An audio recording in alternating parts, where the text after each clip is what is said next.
Hello Toy Collector fans, Universal Toy Collector here and welcome to the channel.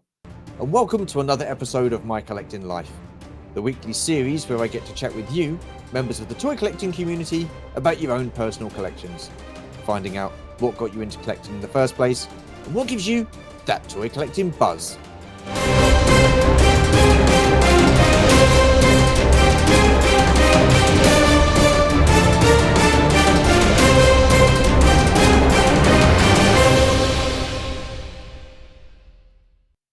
Okie dokie then, so who is the guest on this week's episode, I'll hear you all ask?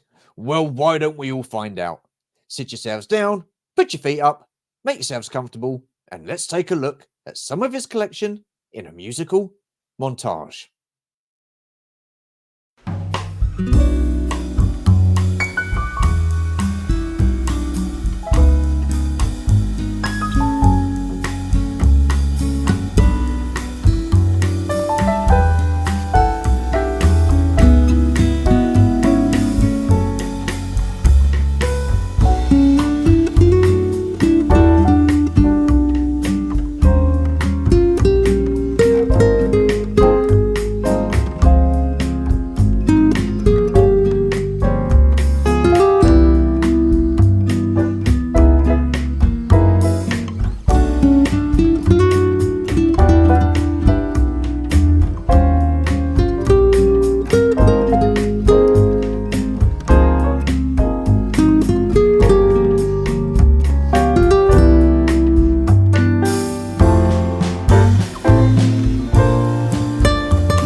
Okie dokie, ladies and gentlemen, how about that? What a collection. Now listen, there's more toys in that collection than there is in Smith's and The Entertainer, and they are two of the UK's leading toy stores. Unbelievable collection, absolutely fantastic. It is a pleasure to welcome to the channel once again Chris, also known as 1000th Ghost. Hello sir, how are you? Greetings, how you doing? I'm all right, mate. I'm all right. Yeah, not too bad. Not too bad. It's been a busy few days, as you well know. But yeah, it's all good, and I'm actually delighted to finally have the chance to chat to you on a one-to-one basis in this series, My Collecting Life. So thank you very much for taking the time to do it, mate. No worries. Always happy to talk Awesome to stuff. a fellow collector. So how are you? I'm doing well. It's almost spring here in Colorado, so we're going between snow and spring and snow and spring. Okay, so awesome stuff. It's just UK weather over here, typical, not very warm. So but yeah. Listen, so you were saying that you know a little bit about the series. I've got 10 questions for you, all about you and your collection. Runtime roughly about an hour. If we go over, not an issue. So when you're ready, sir, let's find out about your collection, shall we? Sure, go ahead. All good. Okay. What toy lines were you into as a kid, and what memories do you have of those toy lines? I'd say the first thing I really started collecting, of course, was Star Wars. Yeah. I saw Star Wars in the theater back in the day, and I actually had one of the early bird kits. Oh, Um, wow. but oddly, my early bird kit didn't come until I'd already actually found some of the figures in the store. The first Okay. figure I ever got was a Jawa, Oh, and really? I just played the death out of him. He ended up, you know, how they go with all the limbs were all Yeah. loose and everything. And um, I just loved the figures because you could replay the movie every day if you wanted. Yeah. And Yeah. it really was fun. And I collected as many as I could over the years. Um, I opened most all of them. It wasn't until the later 80s that I actually started buying to not open. Right. Um, Okay. but then I was into Transformers pretty heavy by that time. Wow. Wow. So, was it a vinyl cape Jawa that you'd opened up and played with? It was a vinyl cape Jawa. And of Whoa. course, it ripped when I took, for some reason, thought he didn't need that cape. And so I took it off and it ripped when I took it off his arms. Wow.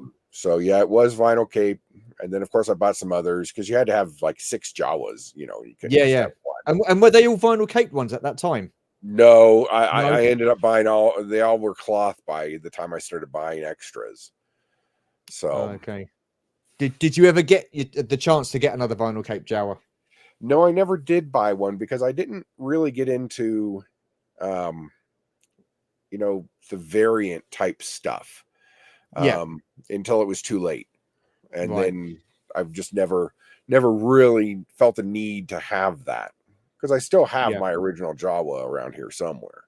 So Okay. Cool. Cool. So, I mean, it must have been quite an atmosphere or a time of excitement when the original Star Wars came out.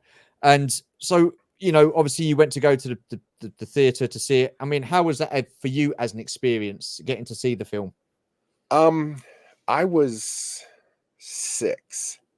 And so I loved the movie, except the cantina scene scared me because I Okay. hadn't ever really been exposed to like aliens and monsters as you know they looked. Yeah. And so that kind of freaked me out a little bit. But then, you know, once that passed, I was back to normal. But it was so much fun seeing it in the theater, and there were tons of kids my age. In fact, I was just let to go see it, and my mom went and saw a completely different movie because Oh she didn't wow. want to see Star Wars. Um, and then every other time I went, she took me because then she understood and she liked it too. So Oh, it okay, was cool. an amazing time. We saw it um, in a small town in Indiana, Oh wow. and it was the only movie. They had 2 theaters, and it was the only movie showing in one. And the other one, I don't remember what the other movie was playing, but you know, you only had 2 choices, Yeah. and most people were picking Star Wars. Awesome. Awesome. And then you said you had the early bird. Now, I don't think I've spoken to many people that have had the early bird. So that was the empty gift box, wasn't it, or certificate to say that you got figures on the way. Do you know? Hmm. Do you remember which three figures they were? Was You it three got figures? uh, Vader Yeah. and Luke and Obi-Wan. I think I got. Okay, so it varied then. It did vary. I don't think everybody got the same bits because I knew a kid who got R2-3PO and a Jawa, and he wasn't happy. Okay. Awesome stuff. And and what I found interesting as well, you then went on to say in the 80s you started to get more Star Wars, but you kept them on card. Did you say? I mean, Hmm. as a kid, still you're quite young then. I find that really really intriguing that at that age you thought I'm going to keep these on card. What was the idea behind that? What made you keep them on card Well, at that I time? come I come from my collecting or hoarding, as some people say, through my grandmother, who she used to own antique stores, Okay. and so she was always looking for something. And so I kind of learned kind of what things might be worth or could be worth in the future and things like that from her. But Yeah. also, I love the packaging. Yeah. You can literally put almost anything on that 3 3/4 inch packaging and I will buy it. I have probably several hundred reaction figures Wow. from Super 7 just because I Yeah. love the packaging so much, and the figures, the 5 POA is always going to be my thing. But so I just started keeping them because I liked hanging them on the wall and having them up there and seeing them. And I bought some GI Joes that were like that, and Yeah. then I started, buying more and more. And once I started actually working at a couple of toy stores, then the collection got out of hand. But Ah, awesome stuff. Awesome stuff. Then you said you moved on to Transformers. I mean, did that play a major part in your childhood? oh yeah, I love Transformers. It was, I'd never seen anything like that before. They're just Japanese Yeah. toys repackaged, but I'd never seen anything like that. And the cartoon was really good. I enjoyed it a lot. Um, and then one day I saw them at a store called LaBelle's, which is a Okay. kind of it doesn't exist anymore. And Okay. I got my first one was Brawn, and he's just a small one on a card. Yep. And he was my first Transformer. And then I had to save up because then I was doing chores and stuff and mowing lawns and things like that, Yeah. shoveling snow to get money. And I bought Soundwave next, who is Oh, by far wow. my Yeah. favorite character. Yeah. Yeah. And then for Christmas, I got Prime and Megatron. And Awesome. I was stuck. I bought Transformers all the way through. I don't think I have all of them, but I have a Yeah. majority of them all the way through the Pretenders. Okay. If you remember that line, and I have a No. ton of them in box still because I did Wow. buy some as Lino Play World and Children's Palace and things like that went out of business over here. I would buy older toys that would just show up, and they had Thundercats and they had Transformers and Battlestar Galactica and all that stuff. And I just started buying it because, again, I liked the packaging and I Yeah. wanted to collect them. That is awesome. That is awesome. So, I mean, like you say about Transformers the cartoon, were there any other like Saturday morning after school cartoons that you sort of like watched, like GI Joe, He-Man, those kind of things, Thundercats? I watched all those because they were all in a block. For Yeah. us, they weren't on Saturdays. For Oh, us, they okay. were a daily show. Oh, And so you'd wow. come home and you could watch Transformers, generally GI Joe and Thundercats. And then another channel had Silverhawks and He-Man and GoBots, that kind of thing. On Wow. Saturdays, I'd always watch Saturday morning cartoons. Yeah. And I love pretty much anything Hanna-Barbera. Okay. Scooby-Doo Yeah. is probably my Yeah. favorite cartoon. But Jabberjaw, Clue Club, any of those Herculoids, Space Ghost, and you'd sit and watch them on Saturday, and you knew it was time to go out to play when either American Bandstand would come on with Dick Clark or Soul Train, depending on what channel you were watching. And then it was time Yeah. to, get around. And when Soul Train or wherever was over, you go out and played for the rest of the day. But I Wow. love Saturday morning cartoons, and that was, of course, that's a big, big part of the '80s. We don't have that anymore. Not so much. No. So they're on Disney Plus or they're on Cartoon Network or something like that, and they reach a very limited audience. Back Yeah. then, we had 5 channels in Denver, and that was it. If you didn't have cable, you had 5 channels, and Wow. 3 of them played cartoons on Saturday for at least 2 hours or so. Yeah. Yeah. I mean, cartoons were a big part of my childhood. I know that, and I think I was very influenced by those cartoons because I'd see the animation and the He-Mans and the Transformers and think, oh yeah, I'd like to get those. I mean, so for you, was it the cartoons that influenced you into getting the toys, or were you already sort of like into the toys anyway? I was generally already into the toys. Yeah. The shows helped push characters. Yeah. When a new character would come out, you'd start watching for it in the stores and stuff. But I think it was mostly the toys that pushed me. I don't think there's really any line maybe Silverhawks, but even then, once I got one, I really loved them. That Yeah. I bought just because of the show. Mm. Also about like going into toy stores and stuff like that, and you've already sort of like touched on it, the packaging, because you like the 3 3/4 inch packaging. Mhm. For you as a kid, how important was that packaging for you? I mean, how much did that draw you into wanting to buy the toy even more when you're in the toy store? It drew me in a lot. I love the toy photography they used to do for packaging, especially boxed Yeah. stuff, play Yeah. sets for Star Wars and GI Joe and stuff, and or the art on the GI Joe figures. That really did draw me in. You know, you can kind of see these original Batman boxes. Okay. I Yeah. love those. Those Yeah. look so great, and you know, people took time and energy into making those. And people ask me why I have my collection is at least 90% in box. And it's Yeah. because I like the packaging. I know people worked hard on the figures, and if I really, really, really like a figure, I'll buy two, Yeah. and I'll keep one in package, Yeah. and open the other.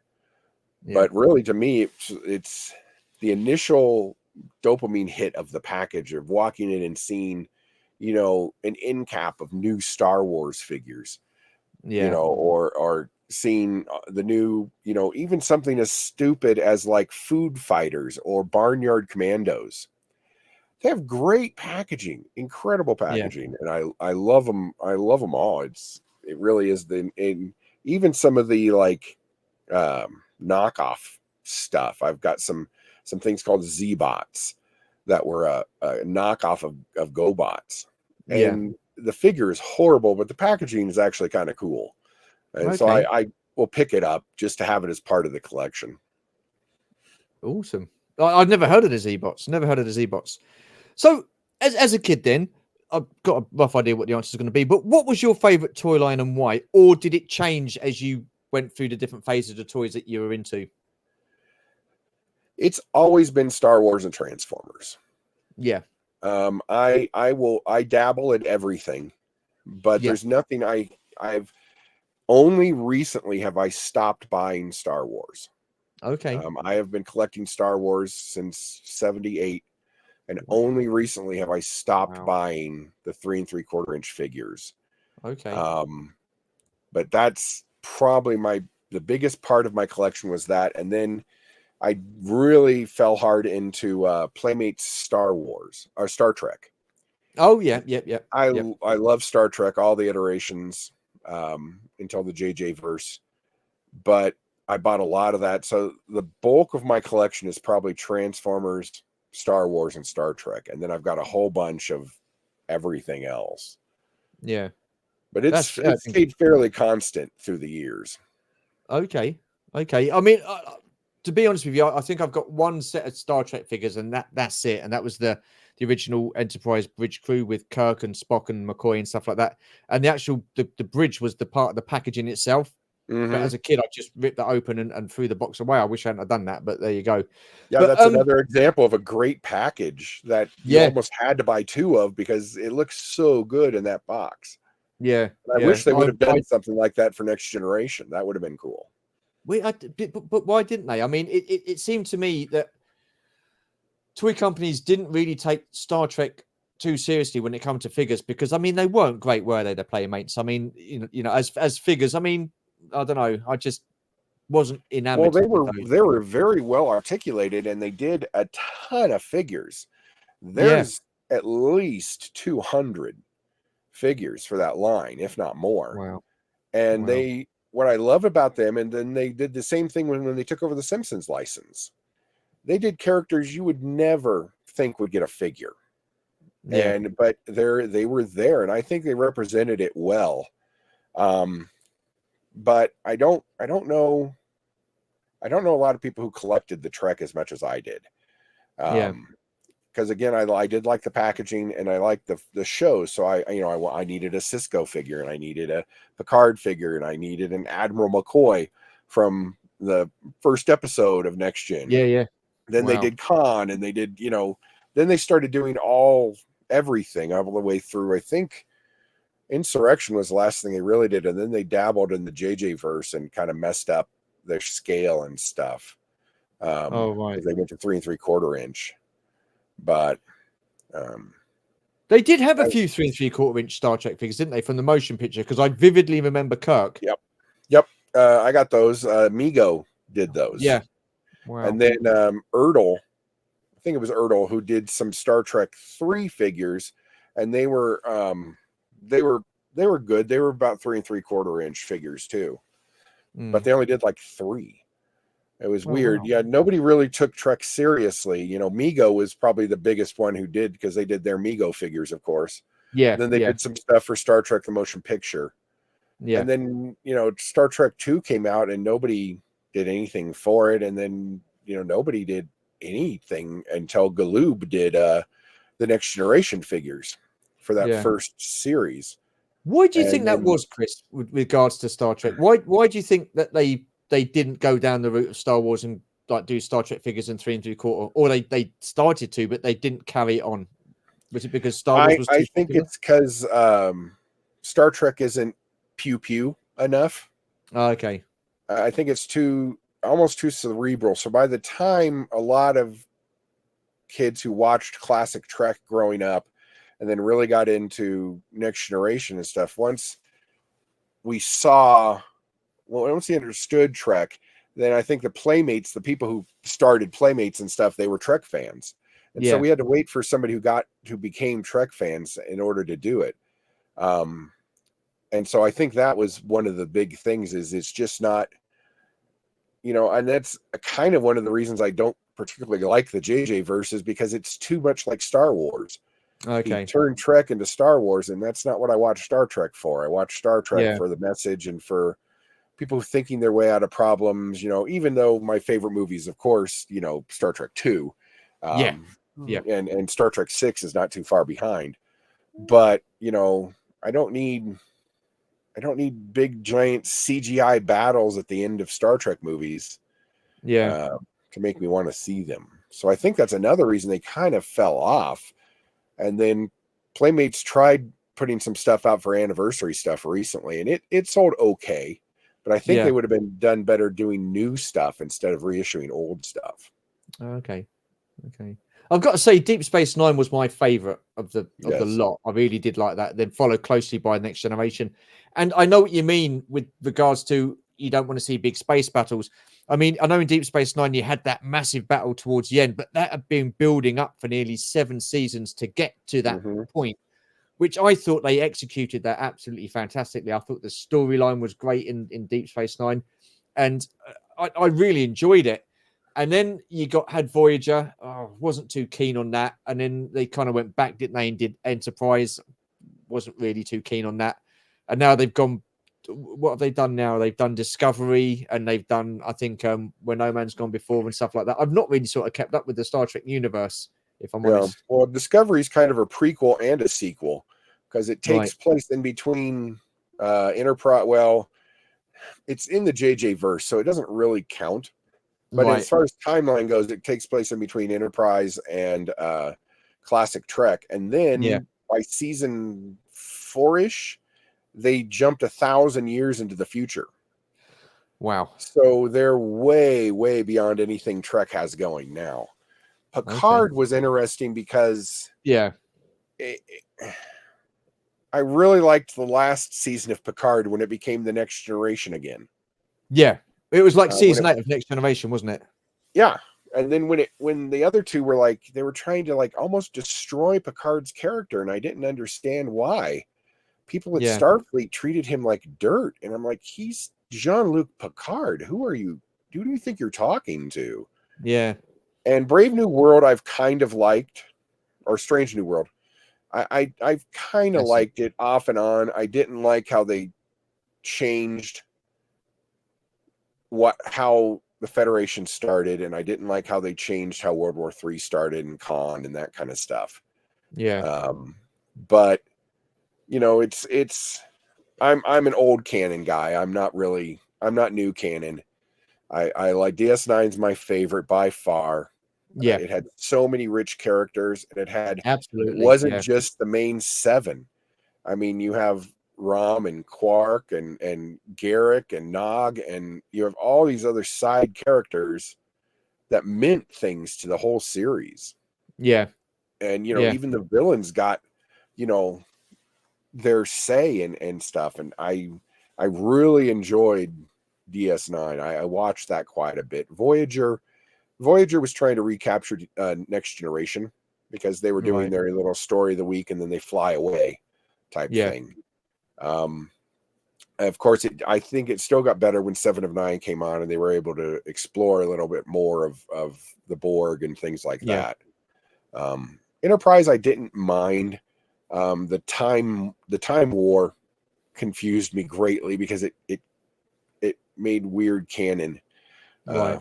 like the giant laser that cut through Florida and things like that we would have heard about, but then by season 3 and season 4 was really good, because they started tying it to the Next Generation and to classic Trek. Oh, okay. Like, there's a whole episode, the episode of classic Trek, Tholian Web. And these spaceships surround the Enterprise and they start making this web around the ship. Right. Well, we find out that that's actually that's how another ship got into the mirror universe. And that's why the mirror universe exists. Oh, is because a Federation ship got pushed there and then they copied all the technology. Oh, I see. And so we accidentally created the mirror universe, and it gave the mirror universe some more background. And then when you got to DS9, you really got some cool mirror stuff going on. Yeah. But, yeah. Oh no, it's awesome. Like I say, I mean, I watched the whole of Deep Space Nine, but other than that, I didn't really get too much into Voyager or the other ones. When did you stop playing with your toys, and when did you become a collector, or have you always of sorts been a collector? I'd probably say in my teens, maybe 13 or 14, I stopped playing with them, unless it was I still would open and mess with Transformers from time to time. But by then I had stopped opening any Star Wars or anything else really. And even now I randomly will buy a second Transformer to open if it's a really cool one that I want to play with. But I'm not very good at them. I'm not good at the new Transformers. They've got those ball joints in them, and I can't. Oh, really? I don't do well with them.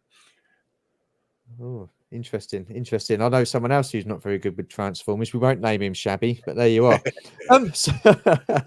So what do you currently collect, and do you have any sort of like focuses within your collection? I am slowly coming to the end of, I think, my collecting career, at least maybe for the moment. Right. I still buy or have bought all the vintage collection stuff. Again, because I like the packaging, and I wish they do new figures of new people. That's why I love the Book of Boba Fett stuff and things like that that's been coming out. It's amazing to me that they're going to have vintage collection figures for the Acolyte when the Acolyte comes out, instead of waiting a whole year to get a figure. Yeah. We were used to, Star Wars Day or whatever, a month or so before the new movie would come out, and there'd be a display of 30 new figures to buy, but that's kind of the focus of my buying at the moment. I do randomly still buy a couple Marvel figures every once in a while. But I've never been a big Marvel or DC guy, so I don't have a ton of all that, but I do like some of the stuff McFarlane's been putting out recently. So I've bought a lot of Batman 66 that he's been doing. They're good. It's a fun line to collect, that is. I love that show. And whoever thought I'd get an Egghead figure, it's just certain figures you're like, there's no reason I should own this figure. I must buy two. I'd say that's my general focus. And I still kind of, it's TV and movie properties. So if I see something cool, like I have bought most of the new Ghostbusters stuff. Although I don't understand why there aren't any classic Ghostbusters in the series. It's all the new people, but I did buy them. Because again, the packaging was cool and the figures Yeah. look nice and they're cheap. They're $10. Oh, that's not too So bad. that's a great price for kids. I'm tired of going. One of the reasons I'm stopping vintage collection is they're $17 a figure now. I know, it's crazy, isn't it? It's getting That's expensive. kind of why I pulled back in Yeah. the day, about, I don't know, 10 years ago, when they were like $13 a piece. And I was like, that's stupid. The other figures are $7 and they're bigger and have stuff. Yeah. And so I pulled back a little bit, and I've went back and rebought all those, and filled in the collection. But Mm. I'm just, how are these lines supposed to survive when kids, you know, what adult's going to say, yeah, you can buy that Darth Vader figure for $17? I know, it's absolutely crazy, isn't it? I mean, I think that, I mean, you've got to look at it. You know, Hasbro aren't putting these TVC figures out for kids, are they? They are aiming it at the adult collector. Exactly. Absolutely. Do you know? But they say, oh yeah, it's for kids. But like you say, what kid's going to pay that amount of money to have a Darth Vader figure? I mean, could you imagine if those figures, the original figures that come out back in the 70s, you know, like 70s, 8 and stuff like that in the 80s, you know, with the price they are now, no one would have bought them. No one would have bought them. I mean, I think they were going for about £1.25, £1.50 back, you know, back in the UK. And even then we thought, oh, crikey, you know, I'd love it if those figures were, you know, that amount now. Absolutely love it, because I'd have stacks of them. But well, you know, they've brought out that retro collection, which I kind of like, except for the giant sticker on them. yeah, It says retro collection. But you know, and they're $10, so they're a buyable thing. But kids don't understand 5 POA anymore, because Star Wars stopped making 5 POA. Yeah. There were no 5 POA figures for The Rise of Skywalker. There were like 20 for Last The Jedi. Last Jedi. There were barely 30 for the Phantom Menace, or the Force Awakens. There were 90 figures, 5 POA-ish for Episode 3. Yeah. Why? I mean, I know people don't like the sequel trilogy, or people say they don't like the sequel trilogy. There's still tons of figures from that line I'd love to get. Oh yeah, I mean, that some of the figures that horrible gambling scene in Last Jedi. Think of all the cool work that went into all those costumes and all that makeup and all that stuff, and none of them. Can't I get a 2-pack with BB-8 and that guy trying to get coins out of him? Yeah.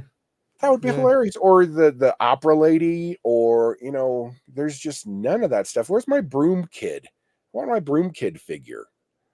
You know, it is weird, isn't it? What they done with it. I mean, I think with the Last Jedi, I think that practically, because of the way the film went, I don't think, and I think there was a lot of peg warmers, wasn't there, for the Last Jedi figures and stuff like that. And by the time Rise of Skywalker come out, people were probably like, oh yeah, you know, they're not going to take the risk of making 5 POA figures. Well, which is a shame, because there were some cool figures, cool characters. Yeah, I think the real problem with what happened to the toy line is too much, too fast, too different. So by the time Rogue One came out, there was still Force Awakens figures on the shelves. Yeah. Then almost immediately there was Last Jedi on the shelf, and then there was Solo on the shelf. Well, Solo didn't stand a chance, did it? You go through, and there was no continuity in packaging. I still maintain that if they'd have kept the continuity in the packaging of the regular, like create one background for it. If it was going to be the normal vintage collection stuff, fine, whatever. Yeah. All those figures could have sat on the shelf and not given the illusion that Star Wars isn't selling. Instead, you had 4 different packagings of figures, and you're like, oh yeah, I remember that. That's like 2 years old, isn't it? It's not selling. And I think it would have been easier to sell Star Wars if it had maintained a normal packaging. Like, say they wanted to keep all the sequel trilogy stuff in the same Force Awakens packaging, that red with Kylo Ren on it. Yeah. That probably would have worked. Because I mean, there were Empire Strikes Back figures in that wave. So I Mm. mean, Luke and there was Rogue One comes out, and there's Star Wars Rebels figures in that wave. Yeah. It didn't make any sense, the character design, the characters they picked, and why they picked things from other lines. Like, obviously those figures were meant to be in a last wave of Rebels figures that never got produced, so they Yeah. just dumped them into here. But that worked when it was the Power of the Jedi or the Power of the Force figures, and you could put stuff from all 6 of the movies in that line. Yeah. But it just didn't. I think it just overwhelmed stores with too much stuff. When Toys R Us's were going out of business here, some of the last stuff on the shelves was the Force Awakens stuff, some of the bigger Yeah. sets and things Yeah. that they couldn't give away for $15 a piece. It's a shame when you think about it, isn't it? Yeah, It is a shame because because I what remember. it told Hasbro was, don't make play sets anymore. Yeah, but I think, even back in the 70s and 80s when Star Wars first came out, there was so much stuff of it that you could army build your stormtroopers because you knew that you were going to get any figure that you wanted to get if you go into a store. Yeah, But that didn't seem to matter because people bought Star Wars. People today kids today don't seem to be wanting to buy Star Wars, and I think that's it. I think it's mainly people our generation that are buying it. I think I think part of that reason is because Star Wars isn't special anymore. too much of Star it. Is that Wars what you're used to be saying? something you only got every 3 years or Yeah, so. yeah, And even with the sequel trilogies, you only got them almost every 3 years, I think, exactly. But they were an event. They were something to see. yeah, Now there's so much Star Wars. I mean, think of yeah, how much has come out since 2005. yeah, In our yeah, lifetimes, we never thought there'd be more Star Wars after it. For me, I never thought there'd be Star Wars after Return of the Jedi. yeah. Likewise, yeah. And then um, the special Phantom Menace. editions come out, Oh, special editions. Yep, yep. and I liked those. There's a couple things I didn't, but those were great to see in the theater. And then, like, here comes Phantom Menace, and I'm like, oh, loved each of those movies. Attack of the Clones, not so much. It's kind of slow. But then I thought that was it. That was going to be it, because George was like, I don't want to do it anymore. He got Yeah, so hurt by people's reaction to the prequels that he just didn't care anymore. And then Disney said, here's a truckload of money, and we got 4 billion more here for you. He's like, okay, here you go. And I kind of knew Disney was going to go nuts, but I still maintain Star Wars cannot handle a movie a year. It's not Marvel. no, no. And it's I would like to see some other stuff in the sequel if they plan it out and you know have an idea of what they're doing. I Yeah, think they went into The Force Awakens, and JJ kind of sort of just remade The New Hope, and there was a lot of potential at the end of that movie. And then just the next movie was like, never mind that. We're going to make a Battlestar Galactica episode. And yeah, then the next one was like, well, forget that movie. We're going to retcon half that stuff in the first half hour of this movie, yep. and then It have was a a mess. Wasn't weird ending that makes no sense. it? It Yeah, gives no closure. And that's the end of the Skywalker saga. Well, no. I don't need movies numbered. You don't need to yeah, go, whatever this Rey movie is they're making, it doesn't need to be Star Wars 10. yeah, I mean, they'll probably number it 10 or whatever. They could just call it Star Wars, uh, Jedi Awaken or something. They'll come up with a weird title, yeah, and just let it go. You don't need to number things anymore. I think the way they've numbered the Book of Boba Fett and the Mandalorian is kind of funny. It's cool, but we don't need the number system anymore. And you don't have to have trilogies. no, no, that's right. It doesn't have to be a trilogy. Rogue One holds up perfectly on its own. Yeah, And, yeah, technically it's, just New Hope, 0.5. But, and Solo, the more I watch Solo, the more I like it. I still don't particularly like the main dude, but I like everything else going on in the movie. Yeah. But I mean, you know, to be fair, Solo didn't stand a chance, did it? After the Last Jedi, it just didn't stand a chance, which was a shame. But anyhow, we digress. yeah. Do you have a sentimental piece or a prized piece within your collection? My first Soundwave Okay. is my prize piece. It's still in the other room. Every so often I transform it, pull out my laser beak and transform it. Oh, wow. I've lost a couple pieces on it, and his legs are really wobbly and he can barely stand up. But that's probably my most sentimental piece in my Yeah. collection is Yeah. that. Do you have much of your childhood toys? I have quite a bit. We moved a lot when I was younger, so I didn't get a lot of toys. So the ones I had, I kept. And Yeah.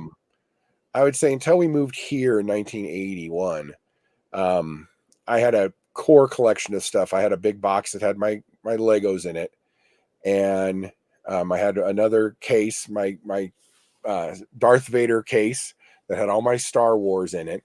I had one of those little cases that had my GI Joes in it, and I had a Yeah. couple play sets, but like I didn't have some of the stuff I didn't. But then my grandmother had saved a lot of my Fisher Price toys and Okay. Wow. things like that from when I was really Yeah. Yeah. younger, and so I got all those back recently, and Wow. it's cool to have all those sets back again, and they're cool. Yeah. Yeah.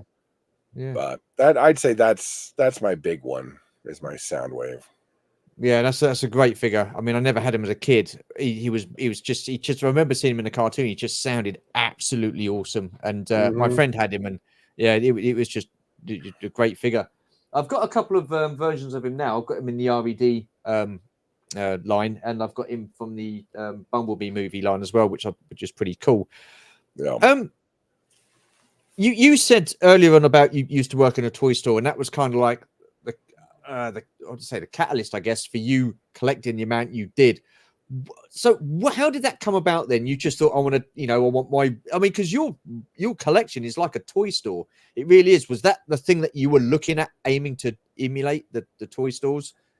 Sort of, Or did because it that just, I remember going into Lino Playworld, and we didn't have Toys R Us's here when I was a kid. We didn't have them until a lot later. We had Lino yeah, Playworld in a place called Children's Palace, and I always loved walking in. And you can see them in the retro pictures people put up on Instagram, and just seeing all the boxes and the figures perfectly mounted on the wall yeah, and organized. And my grandmother says I was born to work retail because I can organize shelves and stuff and do that and make the product look great. yeah, And so when I was a kid, my first real job was working at Woolworths. Of course, we don't have Woolworths over here anymore. They went yeah. away in the 90s, I think. And I worked in the toy department, the pet department, and that was right around the time just before Power Rangers were becoming a thing. Wow. Yeah. And so, but Woolworth always was higher priced than everybody else. So they had a lot of older things laying around. And so I bought some, no, don't mean Power Rangers, I mean Turtles. Okay. Yeah. So that was right when Turtles was getting big. And so, again, I kind of liked the packaging. I didn't know anything about it. I hadn't watched the show yet. I never read the comic. But people kept going on and on about this April O'Neil figure. And so one time when we got a new case and I bought that one. And then we can't have one, it'll be lonely. So I bought a Shredder because he looked cool, and then a Splinter, and then I bought the rest of the main Turtle pack. I've still got those somewhere. Wow. But then I moved and worked at KB Toys. And once I was at KB, that was when Power Rangers started. And I worked at Toys R Us. And so I was constantly being, the Aliens figures would come out and I'm like, wow, I would have never had these as a kid. They would never have Yeah. allowed those in stores. And Yeah. Terminator and, then the Jurassic Park stuff came out, and that was really cool. And Dick Tracy and Darkwing Duck and Tailspin. And It was just line after line of stuff, because back then they didn't have to cater to Walmart. So you got weird stuff like Barnyard Commandos or Attack of the Killer Tomato figures or Air Commanders and stuff like that, because they were willing to take a chance on a line. Yeah. Anything that had a cartoon got a figure line. Bill and Ted's Excellent Adventure figures. And then whatever didn't sell well went to KB as a kind of a liquidator to get rid of whatever you couldn't sell well. Yeah. And so at KB, we'd have these bins of figures for $5. And so you get, stuff like we ended up with Toy Biz Marvel and things like that. But, now you have to cater to what Walmart thinks will sell. And so I don't think we have the diversity of ideas. If somebody came to Kenner today, say without a television show to run it, and ran by a new series of figures, I don't think they'd take the chance, because you don't see that in stores. It's all an IP of some kind. Why when did it start catering? When did America or the toys start catering to Walmart? How did that come about? I think it came about because you had the downfall of, like, Woolworths and Labels and Service Merchandise and a whole bunch of these large retailers. And so they had to start skewing toward what Toys R Us and Walmart would want, because they were the two biggest toy retailers. Yeah. And then, kind of once stores like Montgomery Ward went away, or Sears stopped carrying toys, except a very little at Christmas. I think it was probably, I would say, the mid 90s, maybe to the late 90s, where you started seeing where even things at KB, we started carrying more and more newer stuff, because there wasn't enough older stuff to maintain shelves anymore. And I knew the toy buyer, and I helped design some of the Star Trek toys and stuff we had as exclusives. Yeah. And even he would say it's getting harder and harder. They're not, they want to know, is this something that's actually going to sell? And they want to, instead of making, 10,000 units, they wanted to make 5, because they didn't know if it would do well at all, and they didn't want to take a loss. And Walmart really started saying, okay, here's the shelf space we have. We need this much for wrestling, and we need this much for Star Wars, and this much for Jurassic Park or whatever. Yeah. We don't have room for your, Swamp Thing figures or whatever. Interesting. It is interesting to me, because I think since Toys R Us was a massive, like, toy store over here in the UK, and when that went, we've got like Smiths and Entertainer, but even still, they hardly stock anything. They don't do any of the Motu stuff. Well, they do, but it's the kiddie version. Well, it's all kiddie version, isn't it? They don't do Motu Origins, is what I'm saying. They no longer do Black Series or Vintage Collection. If they do, it's all stuff that's already been out for about 2-3 years. There's nothing new coming into the shops. And then you get HMV, which is predominantly a record store and stuff like that, and they do the occasional figures, but they're pretty much at full price, like 25, 26 quid, when if you go online, you can get them for cheaper. It's just a shame, because I think kids are missing out these days, when we had that experience of walking into a toy store, and like you say, you see it from floor to ceiling, the aisles just full of Star Wars, Action Man, or G.I. Joe, Transformers and stuff like that.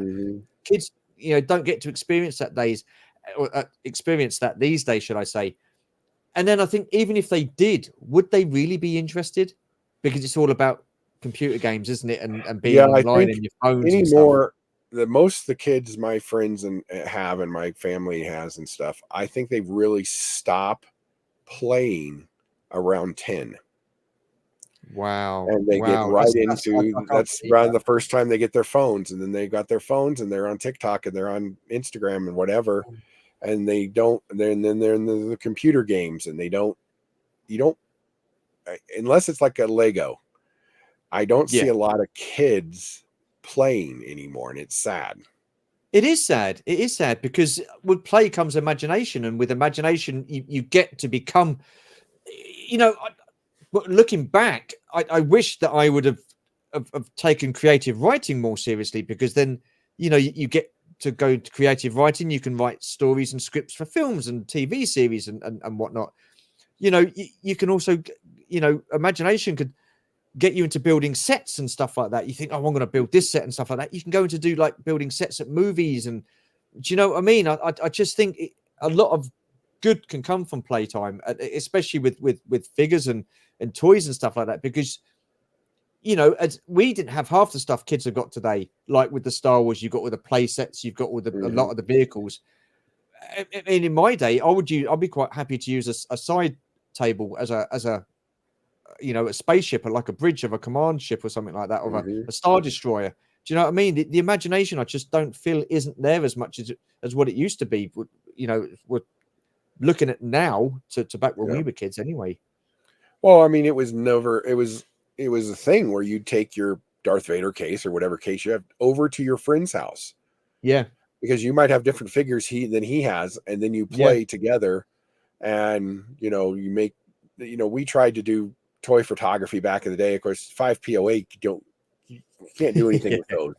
But we tried to do that kind of stuff. We wanted to recreate scenes, and we even tried to build our own Jabba's palace with a trap door that would drop down into the Rancor, because I had the Rancor and he didn't. But his dad was a good carpenter, and so we made it was horrible, but it worked, and it was cool for what we wanted. And I do think that we've lost some imagination. You can kind of see that in the way there's not a lot of new stuff. It's all, studios and stuff want to keep old IP or remake stuff. And I said this the other day, why don't we remake bad movies? If it was a good movie, you don't need to remake Roadhouse. Roadhouse is Roadhouse. You don't need to make Roadhouse. But what if you took a movie that, say, wasn't done particularly well, but had a good idea behind it, like The Shadow or The Phantom, or, just a movie that could use today's technology, like The Rocketeer. Let's get a Rocketeer sequel. I don't need a remake. Just get a sequel together. Everybody's like, "Oh, give me Back to the Future 4." No. No. Leave that trilogy alone. Leave that alone. They shouldn't. I mean, they're remaking The Never-Ending Story. No, because you're not going to have a horse drowned, because kids would freak out if they saw that today. I just. And it is. I think they keep remaking stuff because it is lack of imagination. But what they're doing is they're getting the original, and in my eyes, they're just pissing all over it, because I don't think they're making it any better, really. I mean, can you imagine them redoing Jaws? No, leave Jaws, leave films like E.T. Why have they never done a sequel to Close Encounters? I'm glad they haven't, because they would have ruined it. You've got so many classic films from back in the day, the late 70s, early 80s. Even, I guess, up into the 90s, you just had some great films. But what they're doing now, I think they're cash cows. I mean, look at Star Wars. Look at the money. I'd say look at the money Disney were making on Star Wars. They seem to be losing a lot of money regards to that. But that's a whole. Well, that's because they're not actually trying to monetize it. If you think about it, how much money can you make off Andor? You're hoping to get a couple new subscribers. Well, that's not going to get you a lot, because you put it out over 2 months. If they're anything like my mom loved, I don't know why. It was weird that she liked Game of Thrones. She doesn't like any of that fantasy stuff. Yeah, she didn't like any of that. But she would literally just get HBO for the couple months that those new episodes were on, and then cancel it. She didn't want any of the DVD. She didn't need peripheral stuff. She just wanted to watch the show and be done with it. Yeah. And I mean, how much money do you make off Obi-Wan? It's on your platform. You're not making any money on it. Yeah. Like when Ahsoka came out, and they put Ahsoka out in the theaters, those first 2 episodes, it sold out everywhere. I couldn't get a ticket for it. Wow. And that's what you should do. You should either put the premiere episode, 2 episodes out in the theater, and then put the rest on Disney Plus. Yeah. Something, because you're not making any money. There's no ads there. So you're not, and like Paramount Plus, they have ads, but they only advertise other Paramount things on the Paramount network. So if I'm there, I'm already going to watch NCIS or the new Star Trek. You're not making me go watch that, and you're not making any money off running those ads. You're just That's a good interrupting my point. I show didn't think and of it making like me that. mad. I never ever thought of it like that. That's crazy. Yeah. Yeah, I didn't think of it like that. Didn't think of it like that. Moving on, I've still got a few more questions to ask you. Sorry. Do you have a Grail piece? No, it's all right. I'm loving it. I'm absolutely loving it. Don't worry about it. Do you have a Grail piece that you really want? And you know, when I say Grail piece, it's not necessarily the most expensive thing. It could be something that you saw in the store a few months back and you went to get it, and you know, not seen it since. My entire Grail line, which I don't own one piece of, is the Clash of the Titans. Oh wow. Okay. Yeah. I do not know why I did not buy any of those figures when they were out. I loved the movie. Yeah. And of course, the Grail of the Grails of that is a Kraken. But Yes. that whole line, I would be happy just owning one of those. But even the figures, I've got a couple of loose figures now, but even the figures on card are $200 or $300 a piece. Wow. And I just can't. That's Yeah. I don't have anything in my collection that I pay that much for. Wow. I mean, I never even saw the Clash of the Titans figures as a kid. So, what star and autograph? Because I know you like your autographs and stuff like that. What star and autograph would you like to meet the most and get his autograph or her autograph?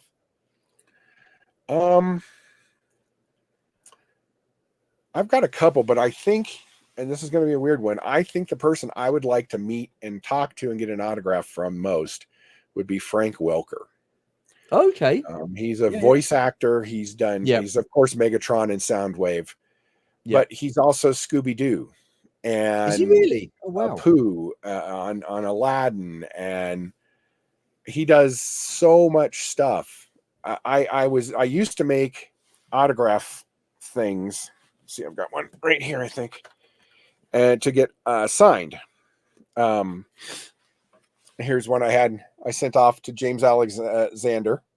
Oh wow. And so I used to make these and either send them to places where they were doing plays or stand-up comedians and stuff. That's how I got Robin Williams's. And I made some for Frank Welker, and I ended up with 78 cards.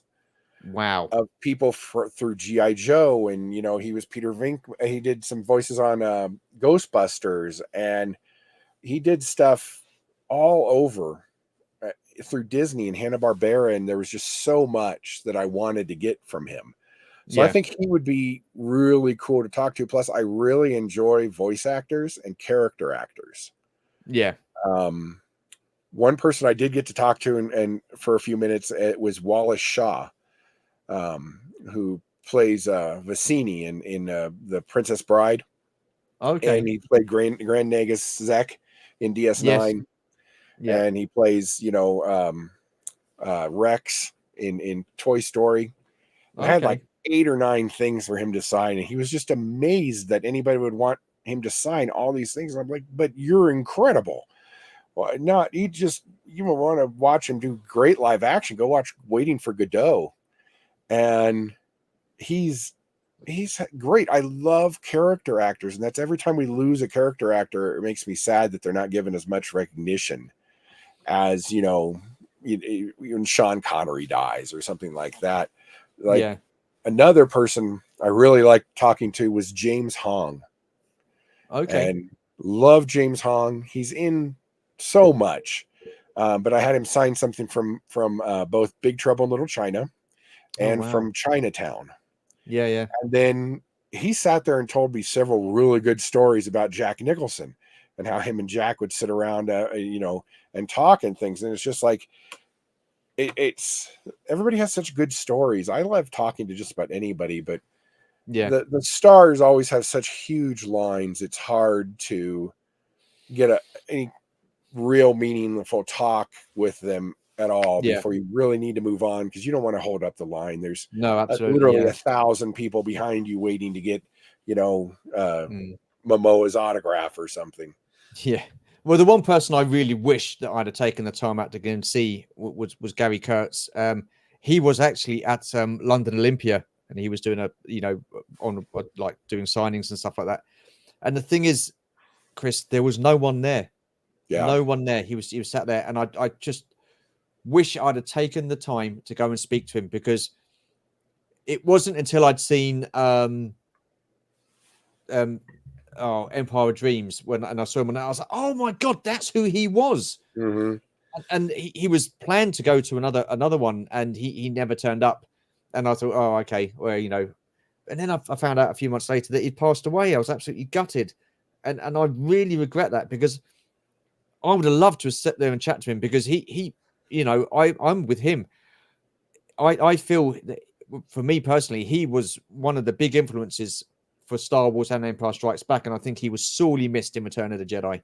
I really do. I would have been interested. It would have been interesting rather to see how that film would have panned out had he had been part of it. But because there was creative differences between him and George Lucas, then George Lucas always got what he wanted and told the story he wanted.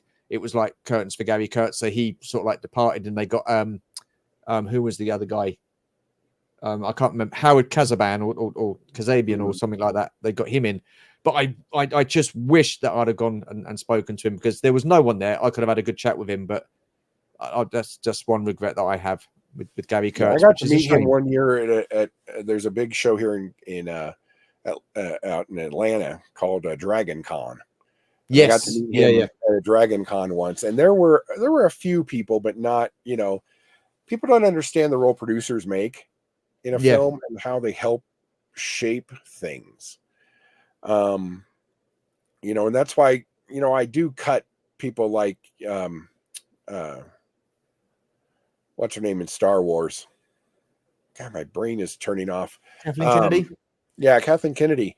I give her, some leeway, because I know the work she's done in the past, all the way back to Indiana Jones and E.T. and all that. But maybe it's because she's been given a little too much input. There's not another person there to play off, to say, well, yes, but I've always been told that by my friends that I'm the yeah, but person. When they have their plans, I try and think fourth dimensionally, as Doc Brown would say. Yeah. Say, yeah, but if you do, this might happen. But Gary was a very nice guy. And he was talking to other people, and I didn't want to get in the way and do too much. But I am kicking myself. I mean, Georgie, bless her, she got me his autograph. It's obviously not personalized, but she's got it, and it's like a certificate of authentication and stuff like that. So I was absolutely delighted with that. But I just wish, that day when there was no one there, I could have gone and chatted to him, because such a shame. I think people miss out when they don't talk to production people. They just want to talk to the stars. Yeah, the stars enjoy what they do, and they do what they do. But if you talk to, say, and his name is missing me, the guy who was the puppeteer for, say, Salacious, Tim Rose.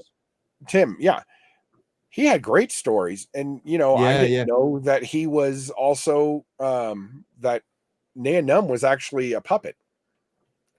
Oh wow! Because he was the one doing all the facial expressions and everything. Oh, okay, and so I learned a lot from him and Tim Rose and people who were production staff and designers, and they always will have great behind the scenes stories, because they were there every day. They weren't just there to do their shots and go to their trailer. You talk to the model makers, and you talk to the costumers, especially costumers, because they have good stories about the movie and the people they work with. Yeah, I mean, but Georgie, bless her, she's met Tim Rose, and she's met quite a few of the puppeteers, because she went to a convention early 2020 before the world turned to shite. But she went to a thing called the Great Convention or Conjunction, and they had all the people that were in Dark Crystal and stuff like that. So there's loads of puppeteers and stuff like that. Oh, she had a great time. She loved it, and it was like a small place. And she just said that you know, the puppeteers and the people that were in it, the actors and the voice actors, they were just walking around, production staff were walking around. You could just go up and talk to them, have something to eat with them and stuff like that. She said it was absolutely fantastic. So yeah, she's got great memories, and she, you know, come back with a lot of stories from Tim Rose and what have you. But yeah, I can't remember his name. There was a guy that I met at where was it, Echo Live, a couple of years back, and he took the third production on Star Wars, and he said he did the close up of R2D2's leg coming down and stuff like that, and whatnot. I can't remember his name, but he was interesting to talk to. Yeah, I find that really interesting, that kind of thing. I've got 3 questions left. We're going to run over the hour, so who cares? I'm having a great time here. It's awesome. Would you ever consider starting your own YouTube channel? And the reason I ask that because I've seen you a lot on other people's channels, you know, especially Salacious Rum with his Lego studs, and you're a brave man. All I can say is you're a brave man with Salacious Rum. But I mean, is that anything that, you know, was that something that would interest you doing your own channel? Because I think you've got a lot to offer with your. I actually have a channel. I've got about 2,500 subscribers at the moment. I haven't been doing as much on it recently as I need to. Really? I've actually got a couple videos done. Yeah, it's a 1,000th Ghost on YouTube. I've looked through my subscriptions. I've not subscribed to you. I do apologize. I shall amend that. Yeah, it's I enjoy it. I used to do a lot more lives and things. I don't do those as often. I need to get back into that habit, but I've kind of been going through some stuff in life that has dragged me down a little. So I've been kind of trying to get life back together before I really start pushing on getting the channel back in order. 1,000th Ghost Toys. That's me. There you are. I'm subbed. I don't believe it. I do not believe that. I do apologize. That's right. There you go. You got another sub. I can't believe that. I'm so sorry. It's a weird name. In the end, I wish I would have named the channel something different, but that was kind of a thing I've been going by since the internet started.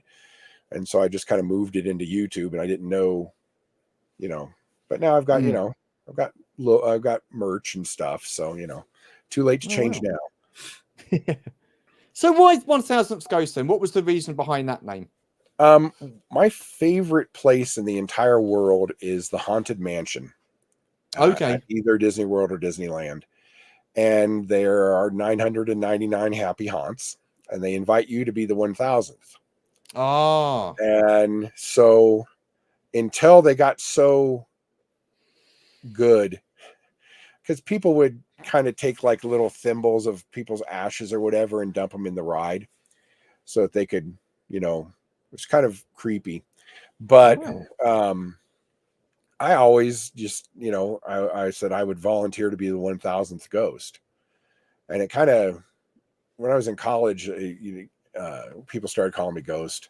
Most people call me Boss for some reason. I don't know why. But so I kept that, and then I started internet email addresses and things like that. And then when YouTube came around, I signed up for it, not thinking I'd ever be a creator, and then picked that name, and I've stuck with that.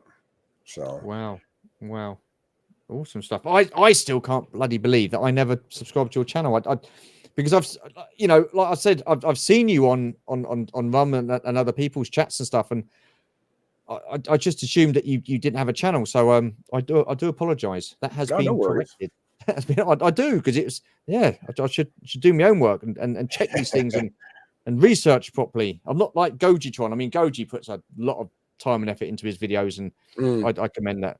I wish I did. I need to get better at editing. I'm not very good at editing, and so I tend to do the whole thing in one sit. I really should sit down and learn editing, and even if it's just CapCut or whatever, and get some cutaways. No, I thought I would struggle at editing, but yeah, I mean, I do all my films. If I'm doing an unboxing, I do it on my phone and stuff like that, and then I upload it, and then I edit it down, because sometimes I'll ramble on or I'll say something and it's wrong, and then I end up still leaving it in there anyway. But there you go. I do have a tendency to ramble, if you've noticed. No, not at all. Not at all. Not at all. Not at all. Two questions left. What Sure. gives you that toy collecting buzz? Um, I like the search. I like the hunt. Um, and that's kind of the thing that I love companies like Entertainment Earth and Big Bad Toys, and that kind of thing, and even Amazon to an extent. But I want to go out and find things in the store. I don't Yeah, want to. There's nothing better than grabbing a buddy or two and going to, like, 3 or 4 Toys R Us's and a Walmart or a Target and finally finding what you're looking for. It's a great time out. And we used to do that back when there was like Tower Records and Media Play and stuff like that. We'd take a Thursday or Friday night when all of us were off. We'd go to dinner and then we'd go toy hunting. Or, somebody was like, oh, there's a new soundtrack out I want. So we drive down to Tower and look around. And it's the camaraderie of the community yeah, and the hunt that I really like. I yeah. love watching everybody's picks and finds. People like Vern at Oakhurst who do toy photography and I can't think. He does head swaps and stuff. He makes his own figures. He's a Oh, customizer. customizing, That's what I'm customizing. thinking Yeah, of. yeah, I love watching those videos. It's just that in a way, it's a way to connect back to being a kid, to walking into a store and seeing that end cap of toys yeah, again, and walking in and seeing a new, here's all the new Jurassic Park stuff for that movie. Look at that dinosaur. That thing's cool. And I mhm, may not buy all or any of it, but I enjoy looking at it and seeing it, you yeah, know. yeah. Oh, it's certainly an extensive line, isn't it? I mean, there's got to be a time where you think, okay, well, I can't dip into another line. I mean, I've looked Mhm. at those dinosaurs from the new Jurassic World movies and thought, ooh, do you know what? I wouldn't mind getting a couple of those, but then I know if I get a couple, then I want to get a couple more, and it's where do I put them because they're not small, are they? And they No. take up a bit of space. So yeah, I'm very bad about clearance sales. And so I will buy somebody once said my collection is kind of like a peg warmer collection. It is because I do have a lot of stuff that people considered peg warming junk.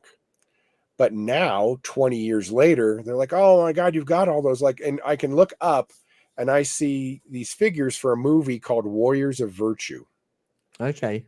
which was kind of a turtles type movie, but with kangaroos. It was Oh, well, produced by blimey. people here in Denver. I got to go to the world premiere. It was very fun. Um, but those figures were considered peg warmers at KB, even. Yeah. But I have them all, and now I'm one of the few people I know who not only has some but has the entire set. But Wow. I bought, going to Ollie's and Ross recently. I've bought a lot of stuff there that I wouldn't normally. I got into some Power Rangers stuff that I normally would never have bought, but the figures were cool looking and they were like $5. You can't grumble at that. Or Black Series. I had stopped buying Black Series figures, but I've bought a whole bunch recently because they were $6 at Ross.